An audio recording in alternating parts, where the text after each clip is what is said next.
So for more on this story, we speak to Dr. Trevor Ngwane, member of the Soweto Electricity Crisis. We had invited Buang Jones from the South African Human Rights Commission, but he is unfortunately currently in Soweto regarding this matter. So let's speak to Dr. Ngwane. So the Soweto Electricity Crisis Committee, you've been heavily involved in this. We saw the ANC caucus go to Eskom, to the Megawatt Park officers earlier on today, accusing Eskom of not fulfilling its mandate by lighting up the areas which have gone on protests recently in the past couple of days over electricity. What are your thoughts? Do you agree with that sentiment? Let's just first start there. Yeah, I'm very happy if the ANC caucus is putting pressure on Eskom to connect and restore power in all areas in Soweto, because what Eskom has been doing, it has been adopting a punitive approach where it was going to switch everyone in an area because of its attempt to, get people to pay. And I think that's unfair. But Eskom is arguing that these areas, they created the situation themselves, that they are in a situation of their own making. What is your response to that? Well, in winter in Soweto, there are a lot of power failures, unplanned power failures, because the infrastructure is of low grade. So Eskom is not servicing and maintaining Soweto electricity infrastructure properly. So that doesn't actually encourage people to pay for services. But Eskom is saying that it's not just that. For instance, they're saying they're not going to fix the transmitters because they believe that they are in the shape that they're in because of overloading of the system, people who are stealing electricity, and also saying that that creates a hazard, a danger hazard, and that's why you have fires, etc., that lead to them not working. Yes, it's probably correct, because Soweto is overcrowded. So if you go to Orlando East and some areas, you find 11, 13 shacks in one yard. Some of those people might be paying for electricity. Okay, I admit a majority might not be paying.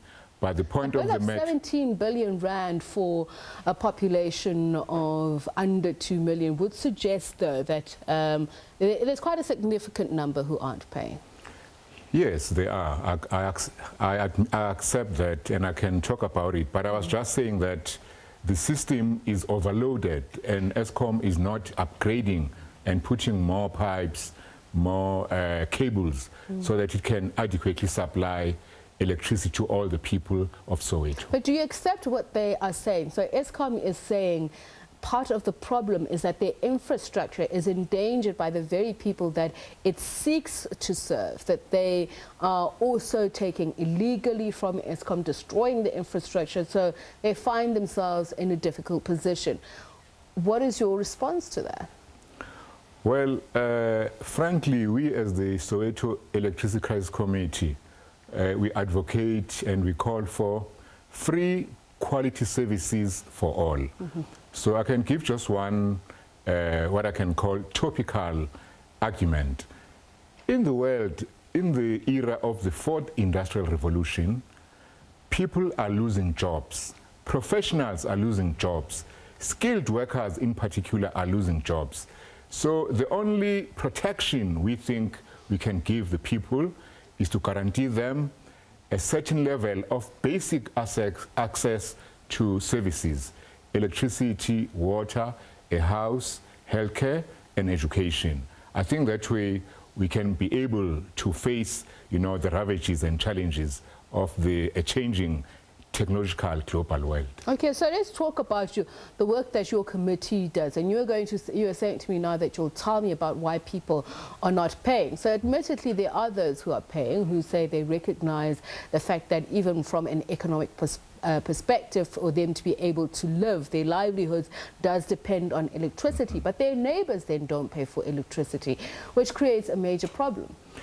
Yeah, well, we can talk about the historical reasons. We can also talk about the economic reasons. So let's talk about both. Let's start with economic reasons. At the moment, South Africa, according to the World Bank, which is not a friend of the poor, is the most unequal society in the world. In fact, the bank says 1% of the population owns 70% of the wealth and 60% own only 7%. So clearly, many people cannot afford, not just electricity. They can't afford food. They can't afford a house. They can't afford education. So the least we can do as South Africa, as the government of the ANC, of the poor, of national liberation, is to provide basic services that to how, the people. when the finance minister says, Soweto, it's time for you to start paying up for electricity. So what would you then say to government? That you are negligent of your duties to the people of South Africa when you acknowledge the fact that we do live in that unequal society? Well, the minister knows that, and he's ignoring that fact. But I think that the people of Soweto and all the people, the poor people of South Africa who cannot afford to pay and those who are not paying are being scapegoated. Let's look at how much Soweto is said to owe Eskom. And I'm sure it's a thumb suck, but they talk of 15 billion. As of this year, yes, they said it's 17 billion. Okay, 17 billion, they say. But the total debt of Eskom is 450 billion. So if you do your mathematics, that comes to about 3%. And even if you add the debt owned by all the municipalities in South Africa to Eskom, it doesn't amount to more than 7% of the debt. So where is all that money gone to, by Eskom? Well, I can tell you, corruption, we all know, poor maintenance, mismanagement, that I can give you a lot of examples. For example, when Eskom has failed to maintain certain plants, properly, it has to use diesel turbines. These are diesel generators that cost 100 million a day. Okay, when the CEO Brian Molefe, the disgraced CEO, took over, in 1 year he increased irregular expenditure from 3 billion to 20 billion. So what are you effectively saying? That Eskom is palming off all of those, its inability to manage the entity off the residents of Soweto? I'm saying that, yes, I'm saying that Eskom is a black hole. To throw in money into that, you are not going to get anything. The thing to do is to restructure Eskom. The thing to do is to try maybe having boards which consist of residents, of civil society, of trade unions, people who care and have an interest in providing electricity. So having said all of that, we're going to get to Buang Jones, the South African Human Rights Commission spokesperson, in just a moment. All of that said and done, are you saying that Soweto residents, those who are saying, hell no, we won't pay, are justified? Yes, I think so. All right, let's hear from Buang Jones, spokesperson for the South African Human Rights Commission. Thank you very much for joining us. I believe that you are in Soweto dealing with this very matter. What have been your findings? Well, we are in Soweto today for a different matter. We are conducting an oversight visit at the Bekim Langene Hospital to look into the conditions at this facility. We've received several complaints from people alleging that the state of the hospital is not where it's supposed to be. But our assessment is that this is a functional health facility which was opened in 2013. There are challenges of overcrowding. There are challenges of shortage of staff and shortage of beds. But overall, it seems to be functional. The referral mechanisms are working between the different facilities, and they have operationalized the primary health care system. So but in terms of our intervention in the Soweto Electricity, we are going to convene a public participation meeting next week with the community of Soweto. This public participation meeting seeks to establish the concerns that have been raised before by this community. We are trying to facilitate some sort of a settlement between the community of Soweto, Eskom, NERSA, and other stakeholders. And this meeting will be convened sometime next week. We are still awaiting more details in order to announce more details regarding the venue and the time. But we hope that the intervention of the Commission will be able to bring about a settlement. We are but to your mind, what would be a middle ground? Because Eskom is saying we want our money and we cannot deliver services if we're not paid, and we cannot improve infrastructure if it's continually being vandalized and we're abused. What middle ground do you foresee? Dr. Ngwane here has already illuminated to the fact that residents really can't pay, a lot of them can't pay, and some won't pay for something that is not functional. Yeah, there are a number of proposals. One of those proposals is that maybe Eskom should write off the debt of the people of Soweto, or it should be halved, and there's a need to also look into the indigent policy to review it, to include more people given the challenges. There is massive inequality in this country. But there are other proposals. The people of Soweto are asking for a flat rate, which is something that Eskom has said is not feasible. So there are a number of proposals from the community. And after the public participation meeting next week, we will then convene a multi-sectoral stakeholder session, which will include Eskom, the National Electricity Regulator, the City of Johannesburg, and the Soweto Crisis Committee. All right, thank you very much for speaking to us, Mr. Jones. Hopefully we'll hear from you then. Buang Jones is the spokesperson for the South African Human Rights Commission. Back to you, Dr. Ngwane. So what other solutions are feasible, are viable? Prepaid meters, which at some point were said to be able to ameliorate some of the problems, have failed to work for some.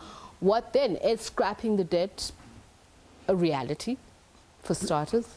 Well, it shouldn't be the first time debt has been scrapped in Soweto. I think that we should start. I'm happy that you invited Mr. Buang Jones, who is the head of the Human Rights Commission, because the starting point is safe energy is a human right. So when people don't have safe energy, children, students fail their matric because they're using candle, people die in shack fires, people get lung disease. So it's imperative that everyone gets safe energy. How can they get safe energy? Well, firstly, Eskom should stop or cancel all the sweetheart deals it has made with big companies such as Alusab, these aluminium smelters. Those deals are secret, and those companies are paying next to nothing for huge amounts of electricity. Eskom and the government should actually look more seriously and take up the issue of renewable energy. Renewable energy should not be privatized. The sun is free, the wind is free. I think this is a viable way forward for Eskom. Lastly, every human being has a right to free quality services, not just electricity, but also water, housing, healthcare, and education. So let's be practical about it. How would then residents of Soweto be encouraged to be part of that renewable energy sourcing? I'm sure it would create some jobs as well, but how would you foresee it happening? A long time ago, when Eskom, about 10 years ago, when Eskom was frustrated, they came to our organization and we proposed to them that they could put solar panels on every house in Soweto, and that way we could have free electricity, and some of that electricity would be taken back into the main grid. Has that been costed? Do you have an idea of how much it would cost? Well, to install per house at bulk rates, it would be very cheap. Maybe, I don't know, 500 a house, but the benefit would be immense. And also the sense of ownership, this is our electricity. I don't think that something like electricity, like water, should be approached as a commodity, because that is why you have vandalism, that is why people waste water, even electricity. It is something which is basic to human life. It is something which people should feel is part of it. Right. Yeah. So just a quick and final one. What are you then saying to Eskom going forward? Eskom must sort out itself. The government must remove this Eskom board. The government must restructure it. It must include ordinary civil society people who have an interest. And Eskom must stop corruption. Eskom must do a proper job, including good management of its systems. All right, thank you very much for your time, Dr. Trevor Ngwane of the Soweto Electricity Crisis Commission.